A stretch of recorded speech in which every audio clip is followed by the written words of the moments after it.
Welcome, beautiful people. Welcome to yet another video. I hope you guys are feeling good. I am glad to be back with another video. And in today's video, guys, the Euros just begun and it has been nothing but chaos. It has been nothing but ups and downs.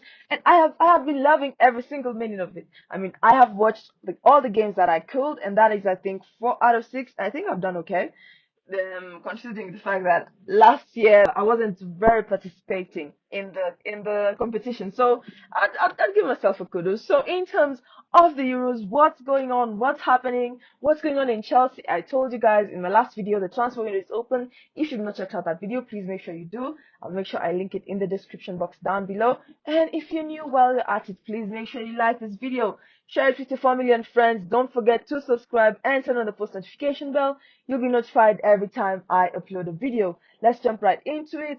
Now, in terms of the Euros is what's going on everywhere, and it is what is happening right now. Everywhere you go, it's everywhere. Google, whatever, it's everywhere. At the ads, if you're not seeing it, well, I don't know where you're hiding, but the Euros is upon us, and I have been loving every minute of the games because you would actually think so and so team will win, but then it will surprise you. A different team will actually go on and win. Of the games on Saturday and Sunday, they were very many, yeah, 3 on each day. But my favorite had to be the Netherlands versus Poland. Switzerland also gave us a shocking surprise. Now, in terms of England, I thought they would have scored more goals. I mean, the players, yeah, they did a bit okay, but they won the game though. So, in terms of the Euros, it's actually going on well, and this is what happened. From Switzerland dominating Hungary with a 3-1 win, while Spain dismissing Croatia with a 3-0 win, Italy settled for a 2-1 win against Albania. Saturday was one for the books. Now, as for Sunday, the heat continued with the Netherlands winning Poland with a 2-1 win, and Slovenia settled for a draw, while England closed off the Euros with a 1-0 win against Serbia. As for today, Romania take on Ukraine, while Belgium and Slovakia go head to head, and finally Austria take on France. So it's going to be interesting to see what actually happens, but let us dissect the games one by one. Yes, I know that was a bit of that was a bit fast, but yeah, we'll go into it. What happened in the games? What actually went down throughout the Euros, and which game was your favorite? Tell me in the comment section down below, and if you're new, like the video. So in terms of the first games on Saturday, we had Switzerland versus Hungary. Now this game was very interesting. In my prediction, I predicted, although I did not post it here, I predicted with my colleagues that I was rooting for Switzerland, and it actually went like I thought it would actually, yeah. So in terms of Hungary did not see the day of light for this game, and they had to go home with a 3-0 loss against Switzerland, and Switzerland just dominated this game. The first two goals were scored in the first half, then the last goal was scored in the second half. So we had Dua at the 12th minute, then at the 45th minute we had Abischa, then finally we had Embolo at the extra time at the 93rd minute. So Switzerland dominated this game, and they went home with the results as predicted. As predicted, yes, as predicted. In terms of Spain, now, Spain, from bringing on the youngest player to ever play in a Euro competition, we had Lamine Yamal coming on to play for Spain, and Spain also dominated this game. Spain was going against Croatia, and Croatia, I'd say, yeah, they really disappointed me on this one. I mean, Modric, Kovacic, guys, what happened, guys? Yeah, what's going on?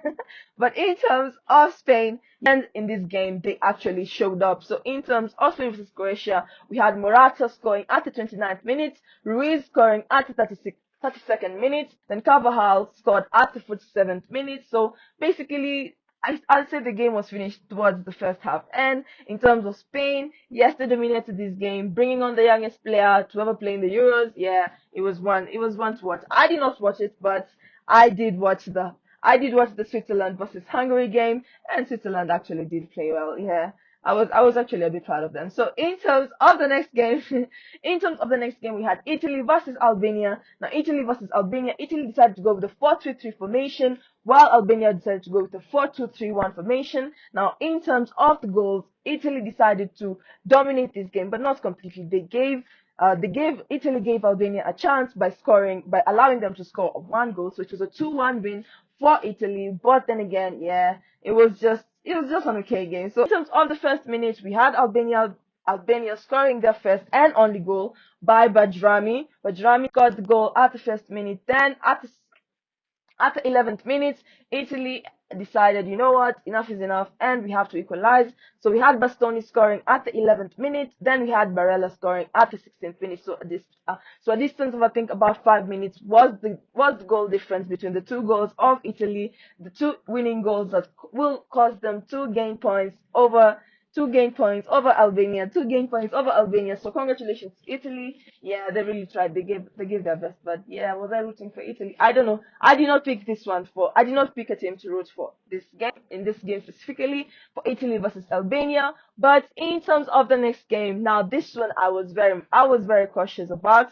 Now this one I followed from the beginning to the end. Now we had Poland versus Netherlands. Now I picked Netherlands to win this game. Honestly, I wasn't too sure about the squad, and I thought Ian Martin perhaps would get a chance, but he didn't. So in terms of this game, we had the likes of Van Dijk present, we had the likes of Dumfries, we had the likes of Ake, we had the likes of Depe, we had the likes of Gapo, we had the likes of Simons. I mean, this team was actually full of elites, and I'm not surprised that they actually won the game. Although although they almost lost this game, or it could have ended up in a draw, because after the first goal that was scored, the equalizer came shortly afterwards. Poland was the team that opened the scores for this game, but then again, Netherlands said, "What, you know what? We are going to dominate this game," and they actually did. They did dominate this game towards the end of the game, and they made sure they won it. So in terms of Poland, now Poland decided to go with a 3-5-2 formation, while Netherlands decided to go with a 4-2-3-1 formation. Now, in terms of the goals, the first two goals were scored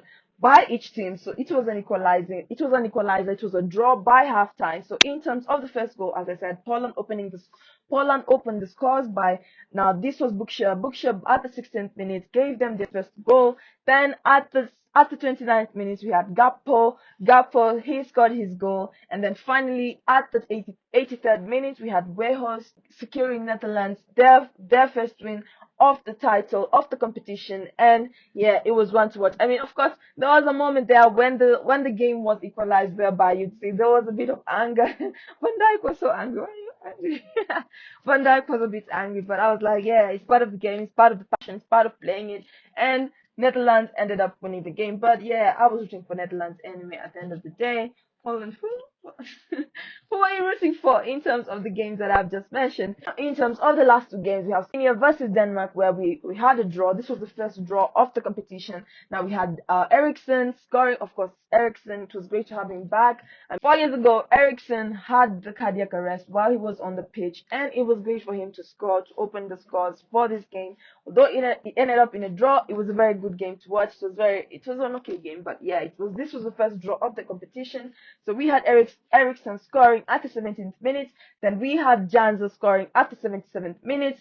Then finally we have the game of the day, the game of the night. Now this is Jude Bellingham. This was Jude Bellingham's day. I mean, in terms of the Chelsea players that have been called out, we had Gallagher on the bench, and we also had Cole Palmer on the bench. But none of them started. Yeah, Conor Gallagher came on later as a substitution, but hey, at least Conor Gallagher played. So in terms of Serbia versus England, now in terms of the formation, Serbia decided to go with a 3-4-2-1 formation, while England had a 4-2-3-1 formation. And in terms of the goal, too, there was only one goal, and this was by Jude Bellingham. Now, this game, he also won man of the match for this game, and this added him this man of the match or player of the match award that he has gotten between Real Madrid and England in just the last season. Yes, oh my God, that was so hard. In just the last season. So congratulations to Jude Bellingham. The guy's unstoppable. He's been doing well. Yeah, in terms of Cole Palmer, yeah, you have to wait a bit. He was just warming the bench, and there was a photo going around about it. There was a photo of him going around, and he looks very sad. But yeah, the competition is just starting, so I wouldn't worry too much, and everything should definitely be okay. So in terms of our coach Enzo Maresca, he sent scouts to the Italy versus